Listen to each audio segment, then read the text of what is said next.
Ships left Europe chasing gold and new maps. But they also carried a story no logbook wanted to spell out. Men loving men at sea and on shore. Months without women. Tight hammocks. Watchmates who slept inches apart and trusted each other with their lives. Court records whisper about unnatural acts.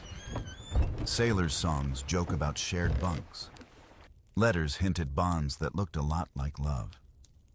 In ports from Lisbon to Lima, from Goa to Manila, brothels took the blame while quiet partnerships kept crews steady. Admirals thundered about morality. Captains sometimes looked away, so long as the guns were ready and the ship made speed. Was it desire loneliness or a kind of marriage the sea invented? The truth sits between punishments on paper and loyalty in practice. Tell me the exact time you're watching Dawn Watch or Midnight Tide.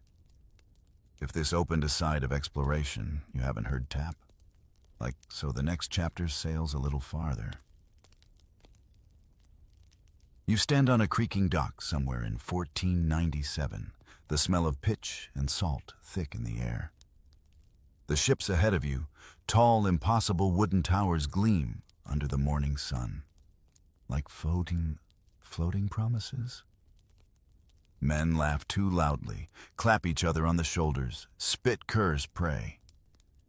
They look brave, but if you look closer, you'll see something else flickering underneath fear. Because they're not just sailing toward new worlds.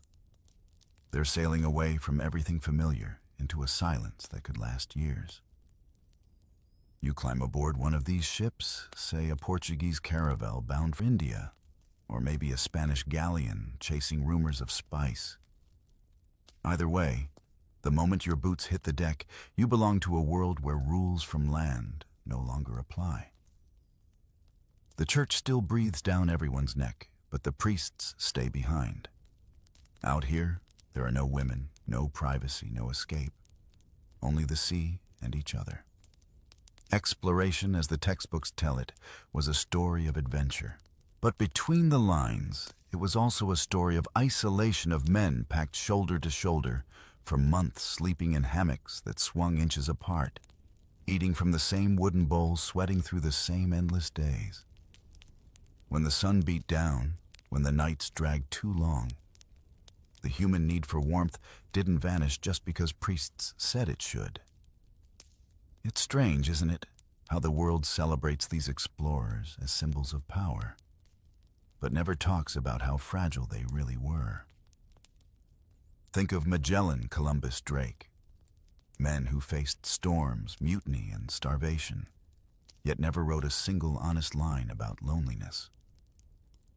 The records are full of trade routes and royal decrees, but the silences tell another story. Because when men live together too long, the boundaries between friendship, loyalty, and love begin to blur. You might imagine it, nights below deck, the ship rolling like a cradle, the air thick with the smell of tar and sweat. A whisper here, a hand on a shoulder there. It doesn't take much. The sea erases distance faster than it erases sins. The word sodomy floats through the air, sometimes a curse whispered by the pious.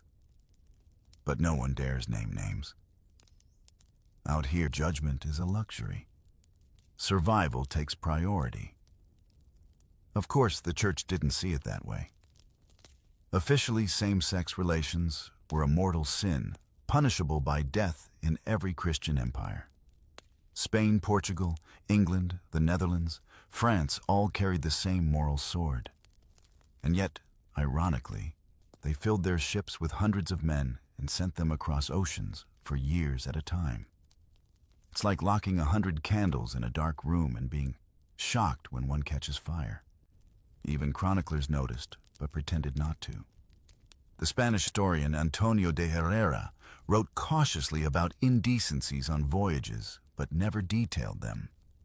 Portuguese sailors were accused of the vice of Ganymede, borrowing the ancient Roman euphemism for male love. Some captains kept secret logs. private notes never meant for royal eyes that hinted at what life at sea demanded. You can almost hear the tone between the lines. Exhaustion, temptation, confession. It wasn't always about passion. Sometimes it was about survival, emotional, even physical.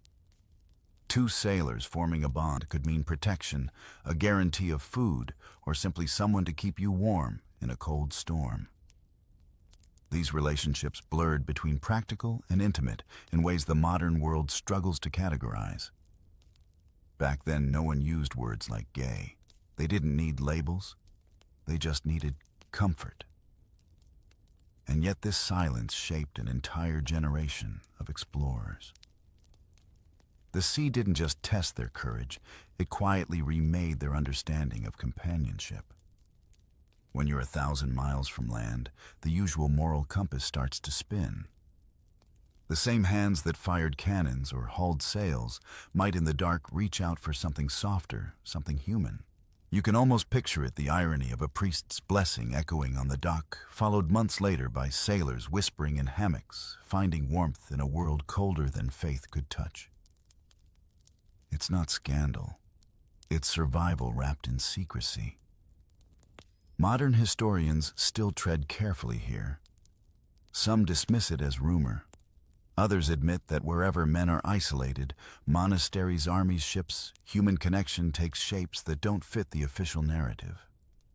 You could call it rebellion or simply reality.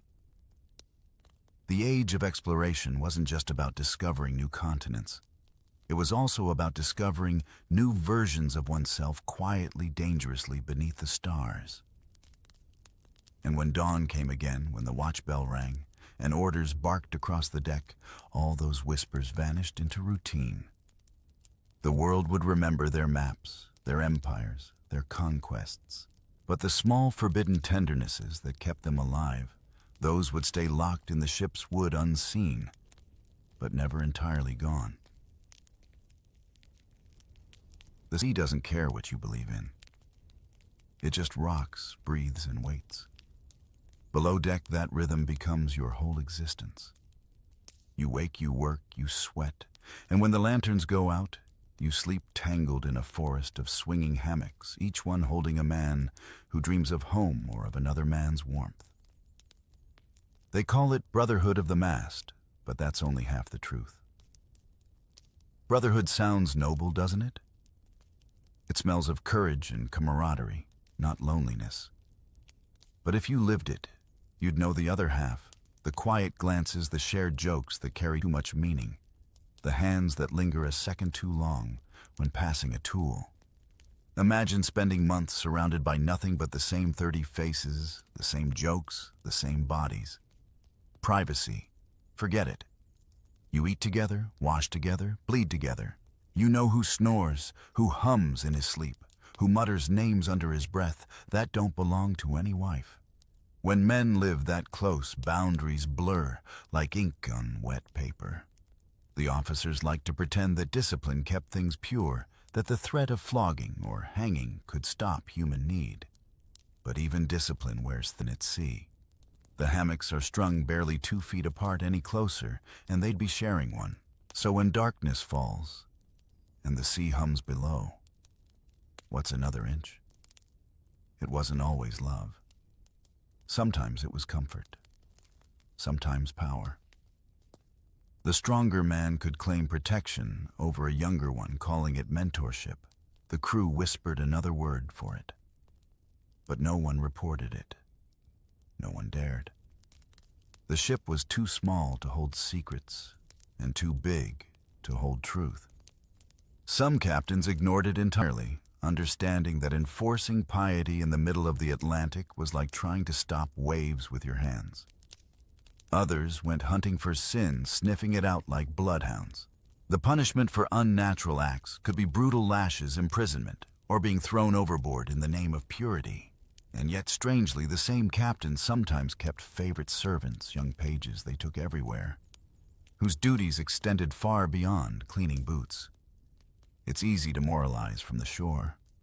On land, the church bells ring and the confessor listens. At sea, confession is useless. Out here, the sea becomes the priest, and she keeps every secret you give her. You can see it in journals from the time if you read between the lines. A sailor writes of friendship beyond measure. Another speaks of two men inseparable who shared their bread and sorrow. Historians file those phrases under strong companionship, but language was a shield back then. Men didn't write what they meant, they wrote what they could survive. You might wonder, did they feel guilt? Some, probably. The church trained them to, but most were too tired, too hungry, too human to waste energy on shame. Desire isn't ideological, it's practical. A warm body in a cold world, that's not sin, that's sanity. And yes, there were those rare pairs who found something deeper. Something like love, though they wouldn't have called it that. You can imagine two men carving small initials into the mast, invisible under rope coils, just to mark that they existed, that they mattered to someone. There's a story, half true, half whispered, about a shipwreck survivor rescued off the coast of Guinea. When he was found delirious and sunburnt, he clutched a wooden pendant carved with another sailor's name. He never explained it, and the rescuers never asked. The record just says he spoke that name until his death. The sea kept the rest. Still, this wasn't a utopia of secret lovers. Power twisted everything. Younger sailors, cabin boys, apprentices were the most vulnerable. They lived under orders, punished for disobedience, praised for loyalty. The line between choice and coercion blurred until it vanished. Sometimes the ship became both sanctuary and prison. But what fascinates you standing here centuries later isn't just the cruelty or the risk, it's the sheer persistence of connection. Even in a world built on empire conquest and faith, men still reached for each other. The empire may have claimed their bodies for the crown, but their hearts were beyond jurisdiction. You think of how absurd it was, men who mapped new worlds, terrified of being seen for who they were. They could face cannibals, storms, and mutiny, but not confession. That was the deadliest risk of all. Up on deck, dawn breaks, the bell rings. The brothers of the mast stretch, yawn, and return to duty as if the night erased everything. They'll scrub the deck, climb the rigging, haul the sails, and maybe glance once more silently at the man beside them. Because out here in the middle of nowhere, silence isn't cowardice, it's survival. You've seen how the lower decks hummed with quiet companionship. But what about the men who commanded them, the explorers whose names would end up carved in marble? Their secrets sealed in velvet silence. History loves its heroes loud, but their most human stories were whispered between the lines. Take Ferdinand Magellan, for instance. The Portuguese navigator who circled the globe well, almost circled it, since he didn't survive the trip, had a reputation for cold discipline. But buried in the letters of his chroniclers is a quieter detail, his bond with Duarte Barbosa, his interpreter and constant companion. Barbosa wasn't just a colleague, he was family by affection, not blood. The two shared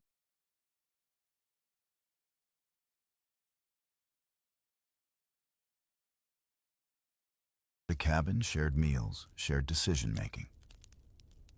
After Magellan's death, Barbosa was executed by mutineers who reportedly shouted, "The master and his man die together." Now the word man in old naval slang could mean servant assistant or something more intimate depending on tone.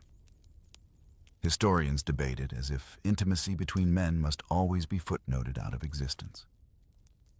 But if you strip away centuries of moral fog, it's hard not to see something deeper: loyalty that outlived empire. Then there's Francis Drake, the English corsair, part explorer, part pirate, part national hero.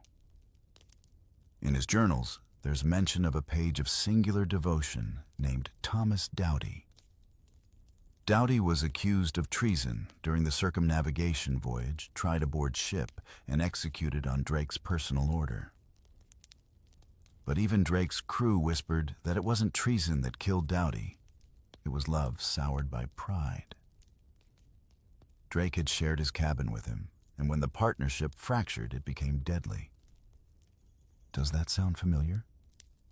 Power mixed with affection, then betrayal. The sea is full of storms. Not all of them are made of water. You can trace this pattern across oceans. Spanish admirals, Dutch captains, Portuguese traders, all writing in careful code about friendships of the heart. The documents are sanitized by scribes who couldn't imagine or refused to imagine tenderness between men as anything but sin or superstition. Yet if you listen to the rhythm of their words, you can hear something else: longing. Sometimes the evidence hides in art, not ink. In the 16th century, painters aboard ships or in colonial courts depicted explorers flanked by trusted companions, always close, always gazing toward the same horizon. That positioning wasn't random. It was symbolic, a kind of coded intimacy in plain sight. The same portraits that celebrated conquest also preserved unspoken affection, painted loyalty standing in for forbidden love. The paradox is that the very men who expanded the world were trapped by it.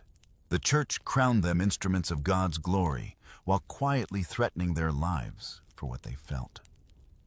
Imagine being both chosen and cursed in the same breath. Every confession was a gamble. One slip, one rumor, one jealous rival, and you'd be tried for heresy instead of hailed as a hero. There are records from the Spanish Inquisition that make your skin crawl. Men arrested not for violence, not for theft, but for unnatural friendship while on voyage. Some confessed under torture that they loved their comrades more than a brother. Others refused to speak, meeting the flames in silence. Their names rarely survived the archives. Only their sins did. And yet, the irony is unbearable. While Europe burned men for desire, it sent thousands more to sea, into all-male floating worlds, where the same desires inevitably bloomed. Empire demanded exploration. Exploration demanded endurance. Endurance demanded intimacy. The system itself created the very acts it condemned. Sometimes you wonder how these men reconciled it. Did they tell themselves it wasn't love, just necessity? Did they pray after begging forgiveness from a God who sent them to the ends of the earth? Or did they simply stop caring, realizing that the ocean was the only confessor who wouldn't answer back? It's tempting to imagine them as hypocrites, but that's too easy. They were human, flawed, frightened, magnificent. A captain might deliver sermons about sin at dawn and reach for solace at dusk. A priest aboard might denounce temptation while quietly guarding his own secret. Out here, morality bent like the mast in a gale. There's a letter preserved in Lisbon from a navigator to a friend back home. When I think of you, I remember the sea both cruel and endless, and I don't know if I love it or fear it. Historians cataloged it under sentimental correspondence. But anyone who's ever loved someone they weren't allowed to name would recognize the truth hiding in that sentence. The Empire wrote history in ink and iron, but these men lived it in whispers and glances. Their ships carried spices, gold, and maps, but also secrets too fragile for parchment. And as the winds pushed them farther from home, those secrets became part of the journey itself, blending into the salt, the stars, and the endless horizon. When you think of the age of exploration now, maybe you picture maps unrolling across tables, men in ruffled collars pointing at distant lands. But beneath that grandeur were hearts just as wild as the seas they crossed, men discovering not just new worlds, but new ways of loving in defiance of them. History often forgets the cabin boys, but they remembered everything. The secrets, the glances, the warmth that slipped through the cracks of rank and prayer. You can picture it, a tiny figure carrying water buckets across the deck, too young for the beard, too old for innocence. Every great ship had them pages' servants' boys whose real age varied wildly depending on who was writing the record. Some were apprentices hoping to learn navigation or seamanship. Others were orphans, scooped off docks and promised a better life that never came. But all of them lived in the eye of power, somewhere between tools and trophies. To the officers, they were invisible. To the crew, they were reminders of youth, of temptation, of the blurred line between affection and authority. When you spend months at sea, hierarchy and loneliness become a dangerous mix. It's not that every bond was scandalous. Some were truly paternal, almost protective. But others drifted towards something less pure, something that would never be admitted aloud. Contemporary records hint at these special attachments. One Spanish log from the early 1600s mentions a boy much favored by the captain who accompanied him in all things. It sounds harmless until you read between the lines. Another English ship report notes that a young lad was given overmuch favor, and the chaplain took issue with the captain's partiality. Those are polite ways of saying the crew was talking, and in a world ruled by whispers, rumors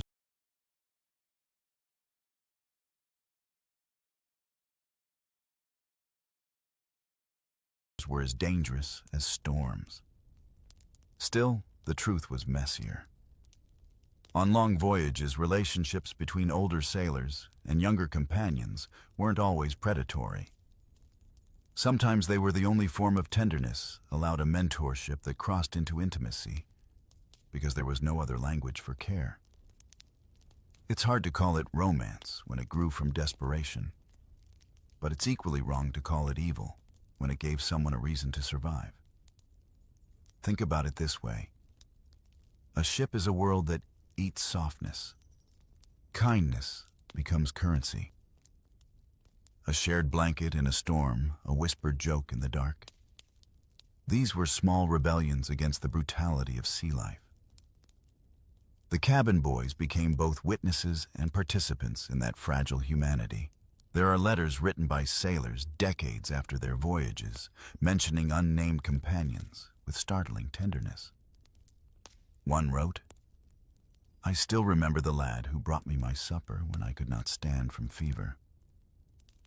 His face returns to me in dreams more than the shores we found. No dates, no names, just memory wrapped in guilt and longing." History prefers its explorers to be symbols, not men capable of missing someone they weren't supposed to touch. Of course, not every story was gentle. Some of these boys suffered terribly, used, discarded, punished for the sins of others. When an affair was discovered, it was rarely the officer who paid the price. The weaker man, the one with no rank, became the scapegoat.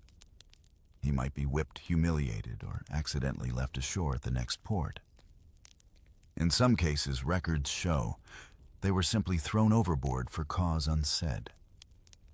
The ocean buried more than bodies, it buried accountability. But there were also tales of defiance. A Dutch sailor's diary from 1623 recounts how a young apprentice stood between his friend and an angry captain, refusing to deny their bond. Both were flogged, yet the older man later wrote, "He did not cry out. Not once." Such a small detail, but in that silence you hear something unbreakable. What's remarkable is how these patterns echoed across cultures. In Japanese merchant ships, in Arab dhows, even in Polynesian canoes described by early missionaries, the sea seemed to create its own moral code, a gray zone where survival made mockery of dogma. Bonds formed between men and boys not because of corruption, but because the ocean stripped life down to its barest need connection. You can almost imagine the ship at night, the captain snoring in his cabin, the waves whispering against the hull, the hammock swaying in rhythm. Somewhere in that stillness, a hand brushes another hand, A breath catches a feeling, flickers into being that has no name in the sailor's catechism. Maybe it's wrong, maybe it's holy. Out here, who can tell the difference? The irony is that those cabin boys grew up. Some became sailors themselves, officers even inheriting the same shipboard culture that had once shaped them. They learned to enforce the same silence to punish what they once lived. History loves cycles like that, pain turning into order, tenderness into taboo. Every now and then, one of those men wrote something that slipped past censorship. A note in a logbook. The boy gone, the ship feels hollow, or a line scratched faintly into a mast. 2 years, one heart. Most of these artifacts rotted away long before anyone thought to call them evidence. But every now and then one survives, and it whispers louder than any royal decree. When we talk about the age of exploration, we picture glory brass compasses, velvet coats, maps spreading across tables. But the truth below deck was quieter, more human. It was built not just on wind and trade, but on companionship that refused to die, even when called a sin. Because when you're adrift for months and the sea stretches forever, the most radical thing you can do isn't discover a new world. It's reach for another soul and not let go. You've spent months at sea, and by now, the ship itself feels like an extension of your body. Every creak, every roll under your feet, predictable, familiar. So when the lookout shouts, land, the sound hits like a cannon. For men starved of touch, even the smell of soil becomes intoxicating, and the ports of empire promised everything for a price. The coast grows larger by the hour, a strip of green, then palm trees, then smoke rising from cooking fires. The men crowd the rails, faces lit with hunger that has nothing to do with food. Land means more than safety. It means permission to drink, to fight, to forget who they've been on the ship. The first city might be Lisbon's twin or Seville's shadow narrow streets. Bells ringing, the smell of fish, and sweat voices in languages that blend like waves. Port cities during the age of exploration were worlds unto themselves. Melting pots of sailors, slaves, merchants, and missionaries, all crammed together like dice in a cup. Everyone was trading something: gold goods, bodies, gossip. You follow the crew down the gangplank. The ground feels strange under your boots, too still. They scatter like released prisoners, vanishing into taverns that glow with lamplight and laughter. Inside, the air is thick with rum and perfume. Women call from the corners, their smiles as practiced as the sailors' swagger. But look closer. You'll see another layer moving quietly beneath the noise. At the edge of the tavern, 2 men sit close, too close. They're not touching, not quite, but their laughter bends toward each other, their knees nearly meet. In this brief moment on land, the rules loosen. Here the crowd doesn't care what kind of desire burns, only that you pay in coin. In some ports, especially Lisbon, Antwerp, or Goa, entire networks thrived under the church's nose. Sailors called them brother houses, coded spaces where men could find company without confession. The authorities called them dens of sin, but sin, like wind, always finds a gap in the sails. There were even words for it, in secret slang, hermanos del mar, brothers of the sea, or in Portuguese, amigos, da noite, friends of the night. Terms soft enough to pass as poetry, sharp enough to cut through silence. It's easy to imagine one of those nights. You step into a candlelit room behind a tavern. The music muffled the air, heavy with incense. Sailors of every skin, every tongue share drink and song. A Spanish navigator hums a hymn off key. A Malay pilot teaches him a new rhythm. Laughter covers everything that can't be spoken. The sea made them equal. The land gives them a few hours to pretend it's allowed. But paradise never lasts. The same church that crowned explorers as heroes also hunted their sins with equal zeal. The Inquisition didn't just burn witches, it burned sailors. In 1591, a Portuguese crew returning from India was investigated for the vice of sodomy committed between shipmates. Several were executed, their confessions read aloud to prove the empire's purity. The irony. The ship's hold was full of spices from lands whose people had never feared love between men until Europe arrived. Yet in every port, the pattern repeated. Prohibition created its mirror image tolerance, hidden in shadows. There were priests who quietly looked away, innkeepers who asked no questions, even admirals who maintained male favorites under the pretense of service. The church thundered. The streets whispered, and the whispers always won. It wasn't only sailors. Dock workers, soldiers, even local youths joined the orbit of this floating underworld. The ports became the meeting point of two kinds of danger: colonial ambition and forbidden affection. You can almost hear the laughter spilling into alleys, the clink of coins, the quick goodbyes before dawn. But every pleasure had a price. Disease spread easily, and punishment more so. A single accusation could end a life. The irony, some of the same officers who condemned deviance in public were found in private letters confessing their own guilt and fear. The confessional booth became a revolving door, sin in the night, repentance by morning. Still desire refused to die. The sea had taught these men that everything holy and unholy lived side by side, separated only by courage. So in the very ports that fueled empire love, slipped through like contraband, smuggled between heartbeats, hidden behind smiles. By the time the ship readied to leave again, the men were broke hungover and a little more alive. They carried new scars, new stories, and the faint memory of something soft in a world built on hardness. Some pretended it never happened. Others couldn't forget.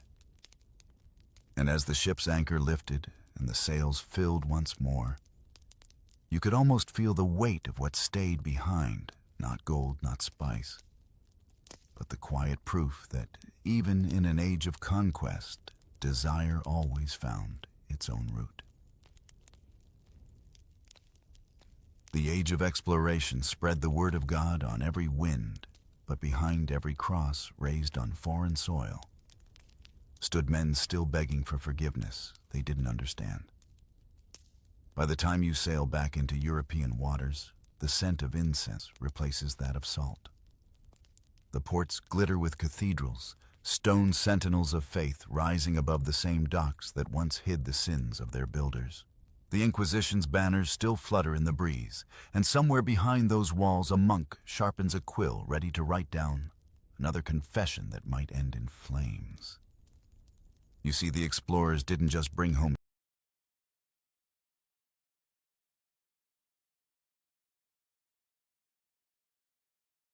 spices and maps. They carried rumors, gossip, and guilt. Stories of unnatural acts on ships, of corruption among men of the sea, of sailors who forgot the fear of sin somewhere between Lisbon and Lima.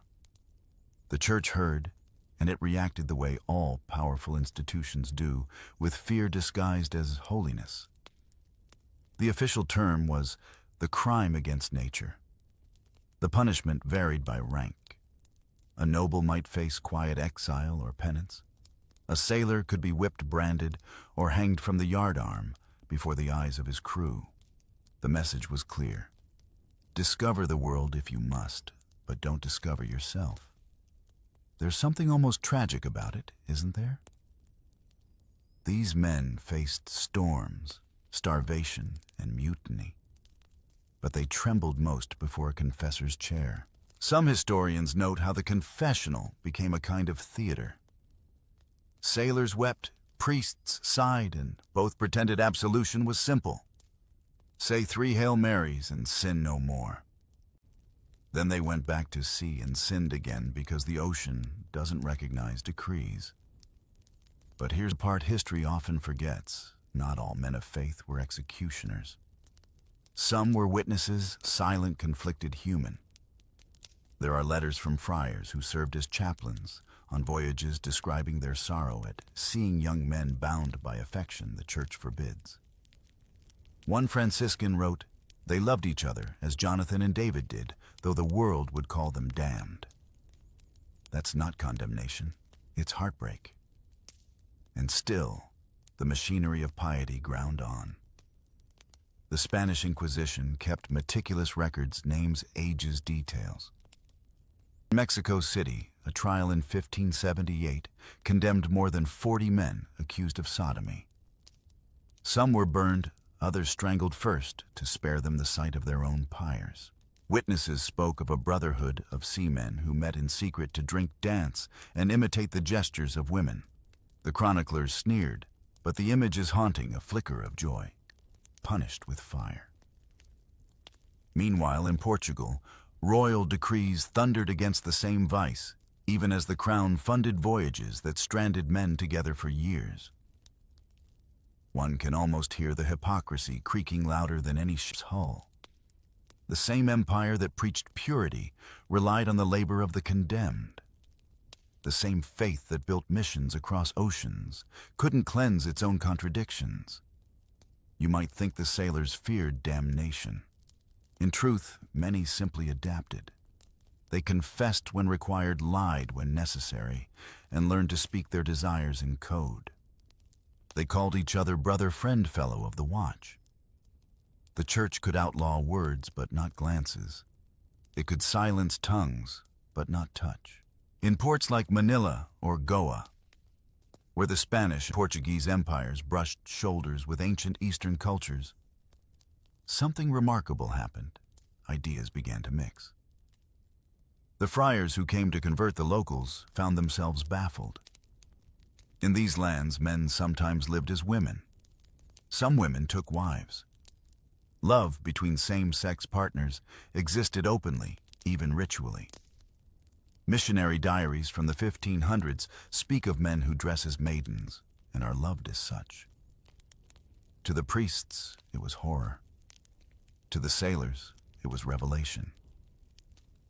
Imagine what that must have felt like, sailing halfway across the world, expecting to bring civilization and finding instead a world already at peace with the very desires your homeland burned you for. The missionaries condemned it as pagan perversion, but for some sailors, it must have looked like freedom itself. Still, freedom had no passport. Once they returned home, they returned to silence. The same men who had seen gender fluidity honored in the Pacific would kneel before inquisitors in Seville, swearing they'd seen nothing but heathen sin. It's a strange kind of amnesia, the kind you practice to stay alive. You can almost picture it: a sailor standing before a priest, calloused hands, shaking, confessing sins he doesn't regret. The priest absolves him, though both know he'll return to the sea and do it all again. It's not rebellion, it's the rhythm of survival. The church recorded everything, but it understood nothing. For every soul it claimed to save a dozen more, learned to hide better. They carved their truths into wood. Not parchment names on planks, initials under hammocks, symbols in the rigging. The ocean became their confessional, their grave, and their absolution all at once. And as the empire's priests preached purity from gilded pulpits somewhere out at sea, a sailor leaned against the rail and whispered a prayer of his own. One without Latin, without guilt, without fear. Just gratitude for the one night, one person, or one memory that still made him feel human. What if the real discoveries of the age of exploration weren't continents at all, but the shock of realizing that not everyone feared love? You've followed the explorers into the West, but now the compass points the other way, to the New World, to lands Europeans called virgin, only because they refused to see what was already there. When the first ships dropped anchor off the Americas, the men aboard expected gold and savagery. What they found instead was difference of language, of style, and of the body itself. Missionary chronicles describe it with unease. In Peru, priests wrote about Warmisapa men who live as women and take husbands. In Brazil, travelers spoke of Tabira male lovers who performed roles considered feminine. In what is now Mexico, the Aztec priests tolerated, and in some cases honored men who combined masculine and feminine spirit, calling them patlash or quauxinc. To the explorers, this was heresy in motion, the body rebelling against creation. But to the indigenous peoples, it was simply life older than empire, sacred as sunlight. Imagine a Spanish sailor half drunk on coconut wine stumbling upon a village feast where men danced in women's garments, laughter echoing against the drums. He spent months hiding every flicker of tenderness aboard his ship, punished for glances terrified of sin, and suddenly, he's watching a culture where such love isn't whispered, it's sung. What does that do to a man's understanding of himself? The chroniclers tried to translate what they couldn't grasp. They wrote of effeminates of men corrupted by Satan. Yet their words betray fascination as much as disgust. One priest confessed almost grudgingly that these men were loved as wives and respected as shamans. The church labeled it blasphemy. The sailors called it curiosity. But curiosity is the first crack in fear. In the Pacific, the same story unfolded again. When Magellan's fleet reached the Philippines, the Spaniards were stunned to find Babaylan's spiritual leaders, often male-born, who dressed as women and were believed to bridge human and divine. Similar figures existed across Polynesia. The Fa'afafine in Samoa, the Mahu in Tahiti, the Rari in the Cook Islands. They weren't outcasts, they were essential. They cared for children, performed rituals, and advised chiefs. To European eyes, it was chaos. To the locals, it was order. Sailors wrote about them in secret letters describing scenes that sounded like paradise or temptation, depending on who you asked. Some embraced it quietly. A few even stayed, deserting their ships to live among those who didn't demand apologies for who they were.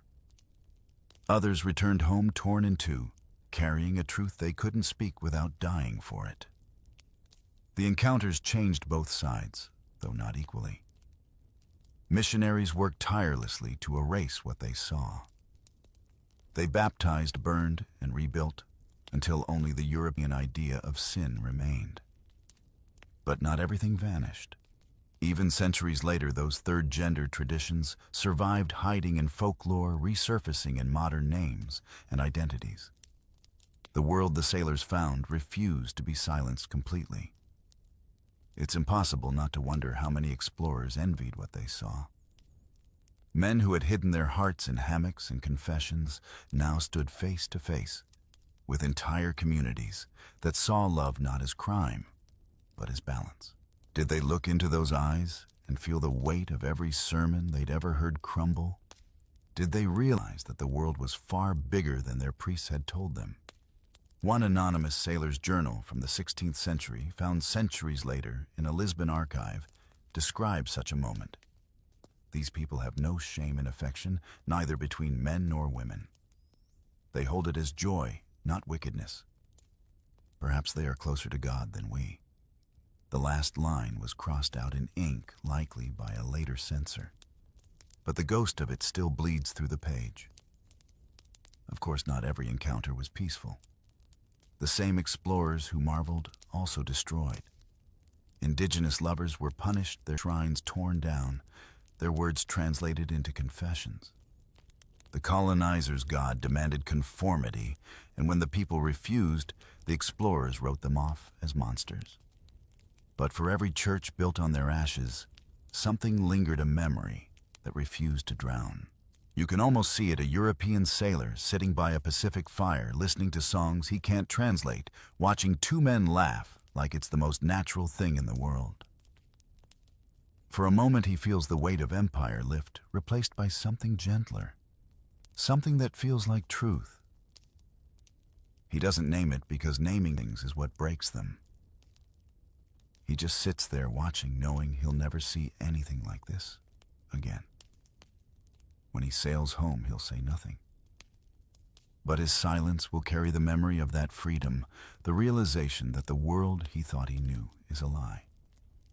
And that somewhere beyond the reach of kings and priests, there exists a place where love doesn't need forgiveness.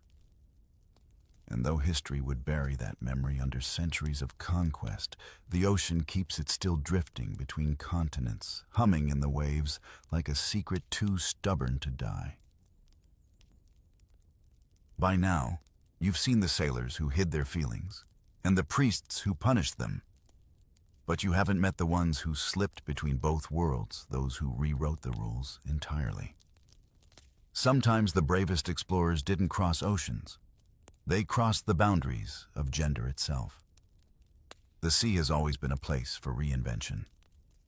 Once you step aboard, no one cares where you came from, only that you can tie a knot, climb a mast, and endure months of misery without complaint. So it's no wonder that some saw the ocean as escape, a place to shed not just their name, but their entire identity. Imagine a ship's deck under moonlight, the crew half drunk, a storm brewing on the horizon. A young sailor grips the rope and shouts orders with a confidence that doesn't match his size. He's small, wiry, fast, and no one notices that under the coarse shirt and salt-stiff trousers beats a heart that on land would have been caged. Her name was Mary Reed, or maybe it was James until the wind changed. Mary Red and Anne Bonny are famous, now half legend, half truth, women who disguised themselves as men and joined pirate crews in the early 18th century. But before they became terror of the Caribbean, there were dozens like them, hidden among explorers, traders, and even soldiers. Disguise was the only ticket into a world that barred women from its decks. Yet once aboard, the line between disguise and discovery blurred. Some dressed as men to survive. Others found freedom in it. Ship logs from earlier centuries make quiet, stunned notes of such cases. A lad found injured, the surgeon discovering his body not as expected. The crew's reaction ranged from laughter to awe. Some captains dismissed them ashore in scandal. Others pretended not to notice because the sailor did the work and did it well. But the most fascinating part wasn't the deception, it was what it revealed. These ships became accidental laboratories of gender. Away from society's eyes, people could live, even briefly, as something closer to themselves. Men could soften without ridicule. Women could command without permission. And in the cramped, chaotic world of a ship, identity wasn't a philosophy, it was a performance of survival. There's a letter from a Dutch sailor to his sister in 1620 that hints at one such story. There is one among us whose manner is fair and voice soft, and I think not all he seems. Yet no man mocks him, for he works harder than three. That sentence glows with quiet admiration. Whoever that sailor was, he'd found respect in the most brutal workplace imaginable. Of course, society couldn't handle it. On land, these stories became scandals. Courts labeled them deceit, sorcery, or worse. But the sailors themselves, the rough, salt-bitten men who'd seen everything, often responded differently. Maybe it was because they understood masks. Everyone at sea wore one of bravery, of faith, of indifference. They knew that surviving required pretending. You can almost hear the laughter on a calm night. Did you hear about the one who fooled us all? Someone might say, grinning into his rum. But underneath that humor lies something else, a strange, unspoken admiration for the courage it took to live honestly under falsehood. And then there were the men who disguised themselves not to hide, but to feel free. Diaries from the late 1500s and early 1600s mention sailors who adopted feminine clothing during festivals or while crossing the equator, a tradition known as the line ceremony. It began as hazing, but for some it became theater, a night where they could dance, laugh, and exist outside hierarchy and sin. The officers called it folly. The sailors called it joy. One account from an English voyage to Africa describes a sailor nicknamed Molly, who dressed in women's rags and performed songs that made even the captain laugh. He had the voice of an angel and the tongue of a sailor, one man wrote. No one thought him wicked, only brave. That's the paradox of the sea. It could destroy you, but it could also make you more yourself than land ever would. It's easy to forget, but gender fluidity wasn't new. It just terrified those in power.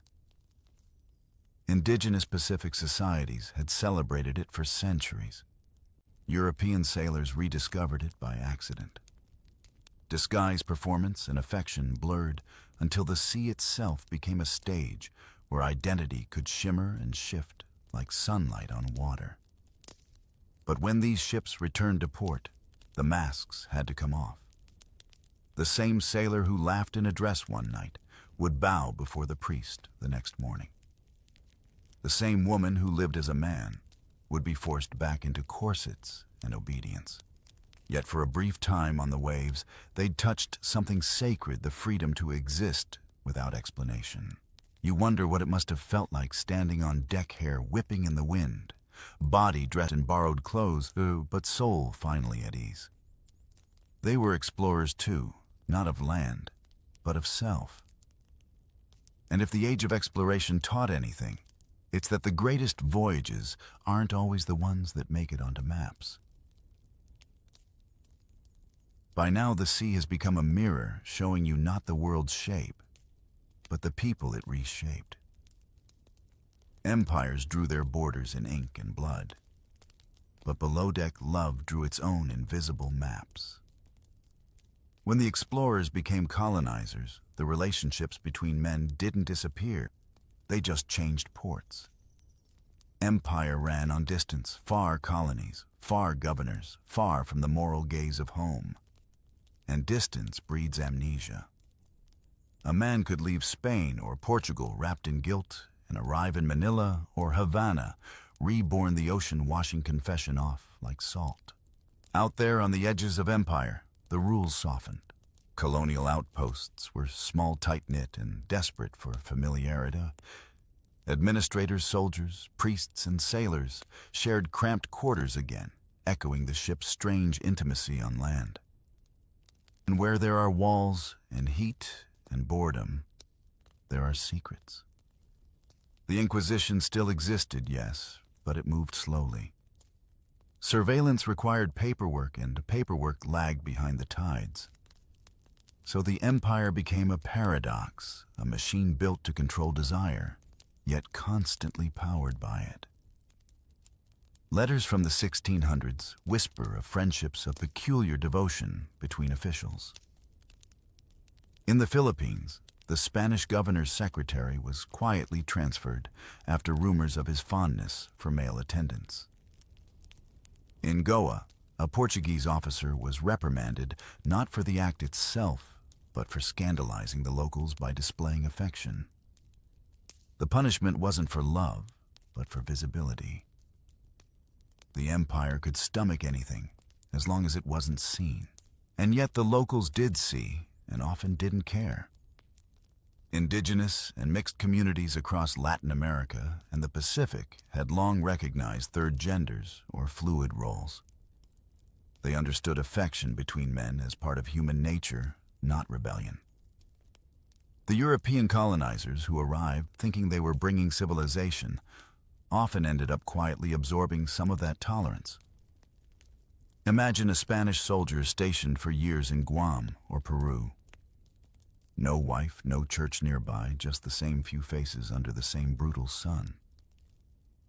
His letters home grow sparse, his prayers shorter. He starts to care less about sin and more about who will help him through the fever, who will bury him if the jungle takes him. Over time, his faith shifts from heaven to whoever shares his hammock. You could call it moral decay. He might call it clarity. After all, the empire's God was far away. The ocean was closer, the human body closer still. In some colonies, these quiet relationships even left traces in the law. The Spanish crown sent inspectors to enforce morality. But by the late 1600s, local courts often looked the other way. The archives show dozens of cases labeled inconclusive or without evidence, which is just a polite way of saying everyone knew, but no one wanted to hang a man for being lonely. The irony is thick enough to taste. Europe burned men for sins against nature, while its colonial officers were quietly living those sins under palm trees, sipping local wine, surrounded by people who'd never heard the word forbidden. In the Dutch East Indies, sailors and traders wrote in code about the brotherhood of the tropics. It sounds romantic until you realize it was survival strategy. They couldn't write love without risking trial, so they used metaphors, fellow travelers, companions, and heat keepers of the same star. Those letters never made it into history books, but they were history just the same. And there's something profoundly human in that duality. The same men who carried the cross and sword also carried longing. They couldn't name. They mapped coastlines, but left their hearts uncharted, perhaps because they knew some discoveries were too dangerous to claim. A Jesuit priest once wrote from Manila in 1652, "The men of the ships carry the devil's temptation in their hearts, yet none confess it until they die." You can almost feel his exhaustion. He wasn't condemning them. He was describing a truth he couldn't fix. Even he must have known confession doesn't erase what the body remembers. Empires rise on order, but order is brittle. Every decree, every sermon, every punishment eventually meets the soft rebellion of humanity. That rebellion wasn't always loud. It was a touch, a glance, a letter slipped under a door. The smallest gestures survive longest because no one thinks to erase them. And so, in the forgotten rooms of forts and trading posts under the endless weight of colonial hierarchy, small mercies bloomed. Two men sharing rice, a soldier sewing another's torn sleeve, a sailor staying up through fever. They didn't call it love. They called it living. You might think all of this was buried long ago, erased by centuries of empire and shame. But the ocean doesn't forget. Every port touched by those ships still hums with echoes of that old tenderness, the quiet defiance that outlived the flags they flew. Because history loves to name conquerors. But it's the unnamed, the ones who dared to care where they weren't allowed to, who kept the world from turning into a machine.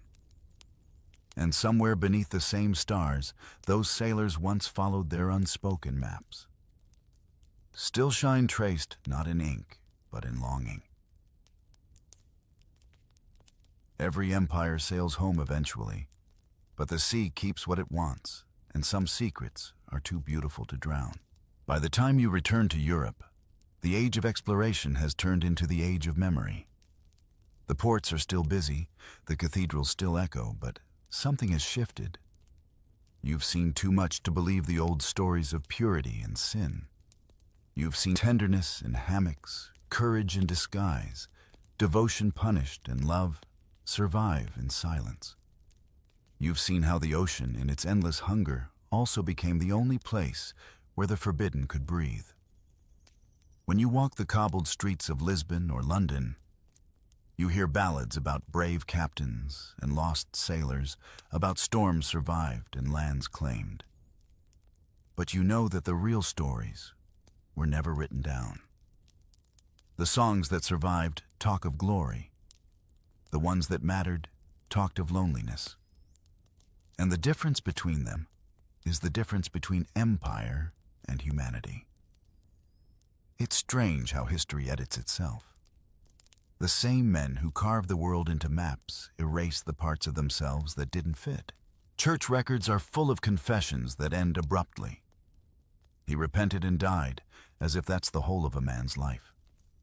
Royal archives are filled with names, struck through in black ink. They thought they were purifying the record. Really, they were scrubbing away proof that love existed in impossible places.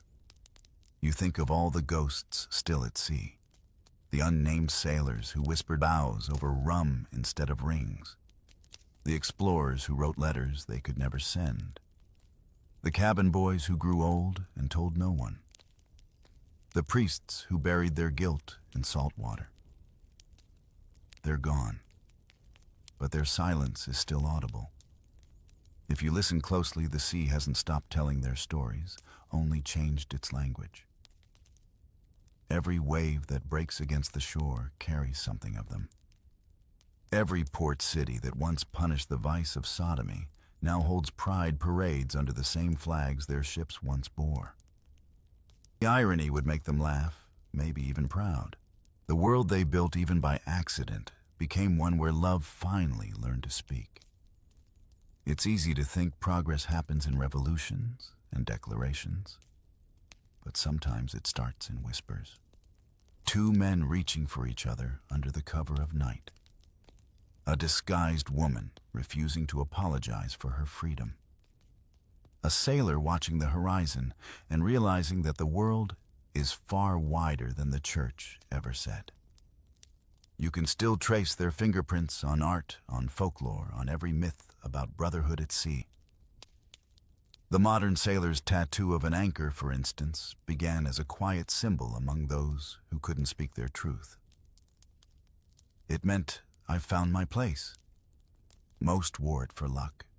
Some wore it for love. And maybe that's what this entire age was, an endless search for a place. For land. For belonging. For the right to exist without punishment. Some found it in distant islands, others only in each other. The explorers thought they were mapping the world. But what they were really exploring was the human heart, wild, forbidden, and infinite. Now, centuries later, the sea is quieter, but the same moon still shines on it. The same constellations the sailors followed still burn in the dark, patient and unchanged. Maybe somewhere out there the ocean remembers their names. Maybe it even forgives them. And as you stand there listening to the low breath of the tide, you realize something simple: history isn't written only by the victors. It's written by anyone who dared to love where they were told not to. And in that sense, the men of the age of exploration were the bravest explorers of all. So close your eyes. The ship creaks, the waves sigh, and the past drifts farther away, still shimmering, still alive. The sea hums its eternal lullaby, carrying the quiet truth that outlived empire, that no power, no church, no crown can conquer what the heart chooses to keep.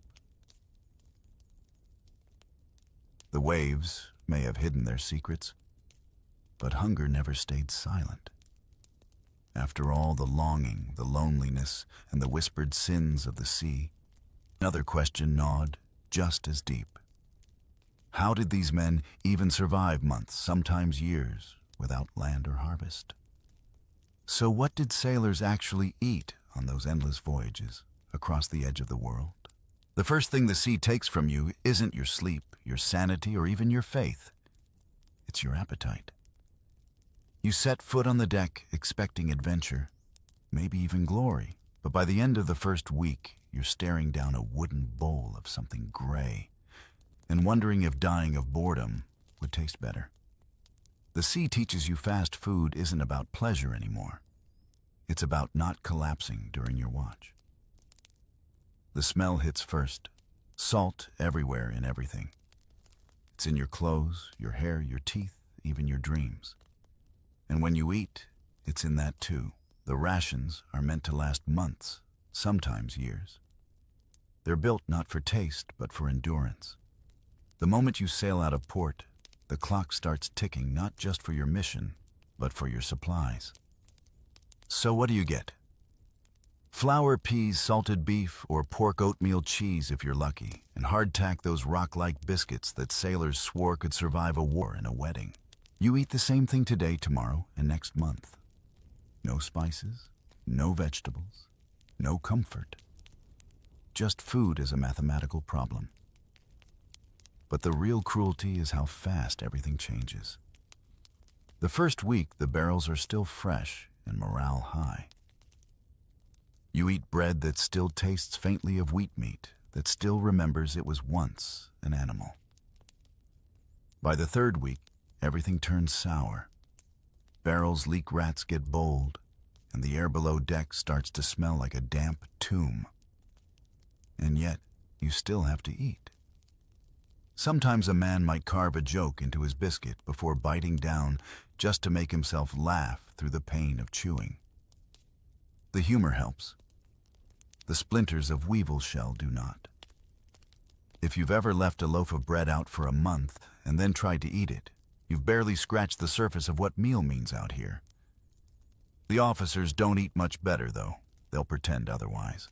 They get the first pick of the salted meat, maybe an onion or two if they're lucky. But after a few months, they're gnawing the same tasteless rations. You might envy their silver plates until you realize they're eating the same beige paste, just with better manners. One of the cruel jokes among sailors is that the only seasoning on board is time. By the end of the second month, every mouthful tastes like wood and regret. You chew and chew until your jaw aches, and still it feels like you're fighting your food, not consuming it. Sometimes the ship's cook tries to make things interesting. He'll mix old oatmeal into boiling water and call it stew. Or he'll slice the mold off the cheese and tell you it's aged. On lucky days, someone catches a fish and the entire crew watches like it's theater, the one bright silver miracle in a sea of salt. But you know what really makes the hunger worse? The smell of the galley fire. It's small, smoky, half-choked by the wind. But when you're standing watch at midnight, that faint scent of something warm feels like a memory of home. It reminds you of kitchen's laughter and meals that didn't crunch like sand. It's cruel how nostalgia can make you hungrier than hunger itself. Every voyage has its food myths. Some crews swear that if you whisper a prayer to the sea before eating, the meal won't turn your stomach.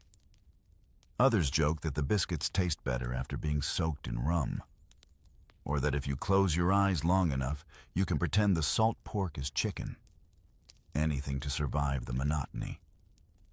Occasionally, a new sailor tries to barter with the cook. I'll swap my ration for an extra spoon of sugar, and learns that the cook's greed is the only thing bottomless on board.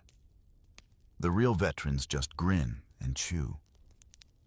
They've made peace with the idea that nothing on this ship will ever taste right again. It's not starvation, it's erosion. Every day the sea scrapes a little more from your senses. Flavor, warmth, comfort, until all that's left is the motion of chewing, the ritual of survival. You eat because not eating means dying, and dying is bad for morale. If you think that sounds dramatic, ask the men who came before. Columbus's crew once ran out of fresh food so completely that sailors claimed to dream about orchards that didn't exist. Magellan's men, during their famous circumnavigation, boiled leather straps and sawdust into soup. The survivors said it tasted like despair and salvation mixed together. And yet you keep going. You eat, you sleep, you haul ropes, you curse the sea, and thank it in the same breath. The body adapts to almost anything, even meals that would make a rat weep. The worst part isn't the taste, it's the knowing. The knowing that tomorrow's food will be exactly the same, that next month's biscuit will have the same weevils, and that this is your life until the horizon changes. Out here, hunger isn't an enemy. It's a companion. It teaches you patience, humility, and just how far a human being will go to feel full in a world that never stops taking.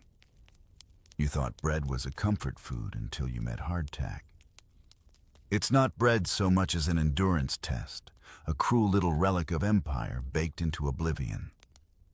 The crew calls it Toothbreaker Worm Castle, or if they're feeling poetic, the taste of eternity. It's not that sailors ate hardtack because they liked it. They ate it because it refused to die. You watch the ship's cook pry open the storage chest and pull out a stack of small, square biscuits, each one beige, pocked with holes, and so dry you can hear it scrape against itself. There's a smell faint but unmistakable dust mildew and resignation. This apparently is dinner. Hardtack is simple flour water and salt baked twice until it's closer to pottery than pastry. The trick isn't making it edible, it's making it immortal. When baked correctly, it can last decades, literally decades. Archaeologists have found 19th century biscuits that could still be eaten today, though anyone who's tried says eaten is generous. Survive through might be better. To make it palatable, sailors soak it in whatever liquid is handy: soup beer, or the thin layer of grease from salted pork. Anything to soften the edges. Some even dunk it in seawater, which tells you how bad things have to be before that counts as flavor. You might think, why not just bite it? Try that once and you'll understand why dental surgery was a common shipboard nightmare. It's easy to laugh about it now, but hardtack kept men alive when nothing else could. Fresh bread molds in a week. This stuff outlasts continents. In the 16th century, English, Spanish, and Dutch fleets all carried it by the ton, stacked in barrels that were almost holy in their simplicity. They weren't just feeding soldiers, they were feeding empires. Of course, time has a way of adding its own ingredients. By the second month at sea, the biscuits start to move. Tiny holes appear courtesy of weevils, those small wriggling stowaways who seem to love empire as much as the men who built it.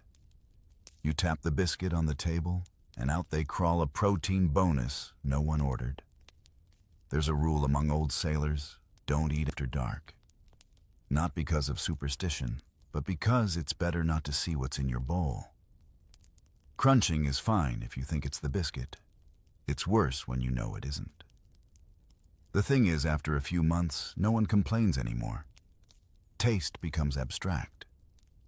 You're not eating for pleasure. You're eating for continuity. Some sailors even start naming their favorite biscuits, joking about which one has the most character. It's dark humor, but out here, humor's the only seasoning that doesn't spoil. There's a famous story about a naval officer, some say British, others Dutch, who once offered a hardtack biscuit to a curious parrot at port. The bird pecked twice and fainted dead on the spot. The officer supposedly said, "That's the first honest reaction I've seen." The tale spread across ships like gospel because it was just believable enough. Still, in moments of camaraderie, the hardtack turns into ritual. Men gather during watch, soak their biscuits in grog, and share ghost stories.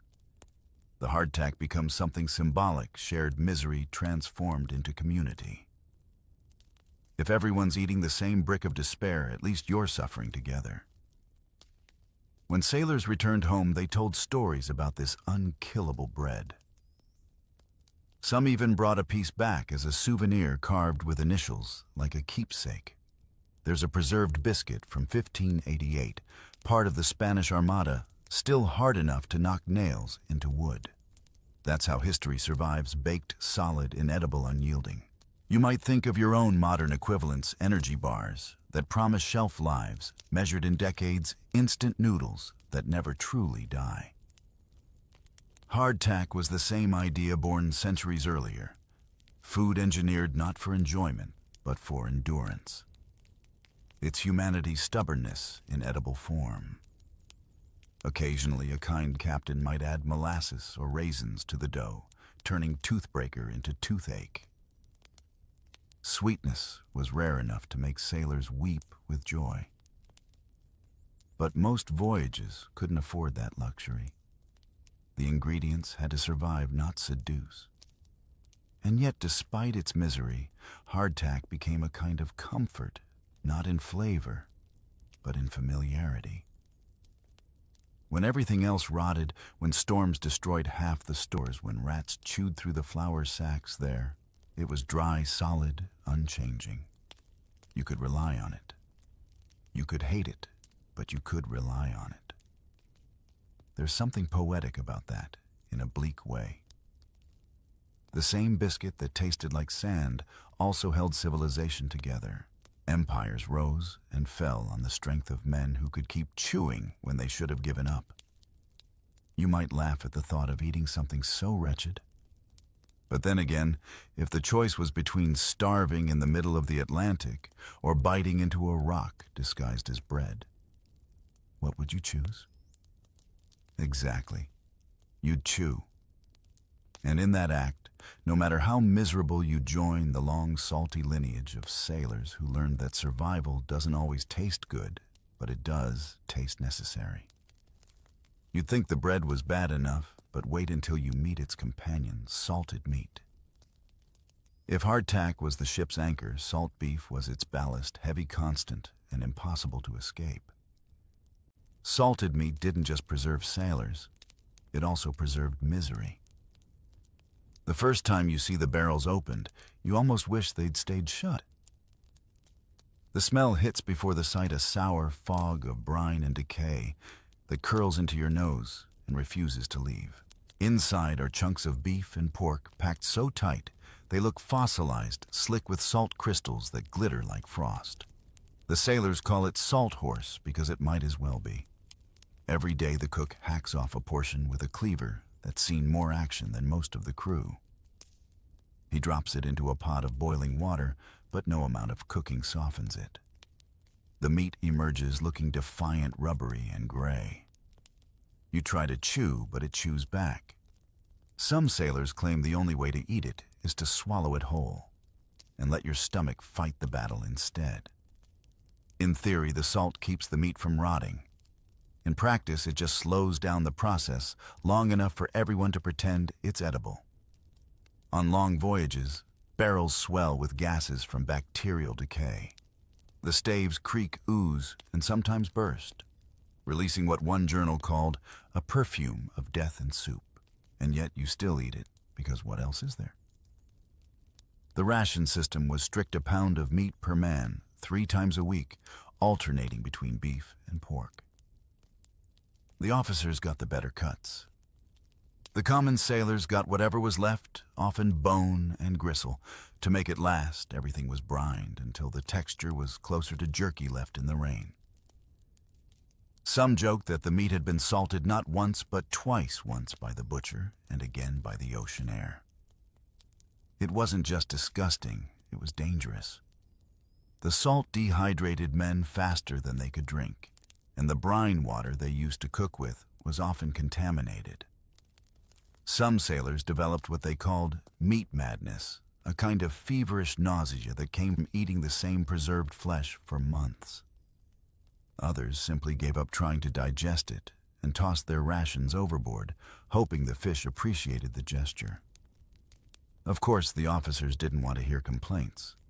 Food was fuel, not pleasure.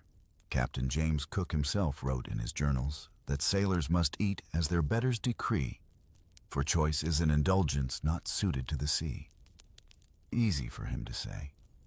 His private stores included preserved fruits and fine wine. The crew, meanwhile, gnawed on salted despair. Sometimes when things got truly dire, the men resorted to scraping off the outer layer of salt before boiling the meat a second or third time. It didn't help much, but it made them feel like they were doing something. The broth from this process, greasy gray and slightly rancid, was called peas soup if thickened with dried peas. It was more ritual than meal. There's a grim camaraderie in it, though. When the cook yells dinner and you all line up holding your wooden bowls, you know exactly what's coming. There's comfort in predictability, even if the food itself could strip paint. Men joked about their meat turning back into a live animal and walking off the plate. One sailor from the 1700s wrote, "It was so tough I feared it might strike back." On bad days, the meat was crawling. Literally. Worms, maggots, and beetles sometimes grew in the cracks of barrels if they'd been stored too warm. The cook would scoop them out and call it added protein. The men laughed because the alternative was to cry. But here's the strange thing. Despite everything, the salted meat worked. It kept men alive long enough to reach foreign shores, to fight, to trade, to explore. Empires owe their expansion not to courage, but to barrels of rotting flesh that refuse to quit. Without it, voyages like Magellan's or Cook's would have ended weeks in their crews, starving before they ever saw land. Still, the human body remembers. After months of this diet, sailors dreamed not of gold or home, but of fresh bread and meat that didn't fight back. The most common fantasy at sea wasn't of women or riches, it was of stew. A soft, hot meal. Something that tasted like kindness. Even years later, when sailors returned to land, their stomachs rebelled at the sight of salted meat. Some never touched pork again, claiming it made them taste the ocean all over. One captain even kept a piece of his old ration nailed above his fireplace as a reminder of survival, yes, but also of how far hunger can stretch the soul. If you ever sit down to a warm dinner and think the food's too bland, remember this: somewhere in the 16th century, a sailor just like you was gnawing through salt beef, counting the days, until he could taste anything that didn't crunch like guilt. Every sailor dreams of variety, but the ocean only serves beige. After the meat and biscuit come the fillers, the shipboard illusion of choice.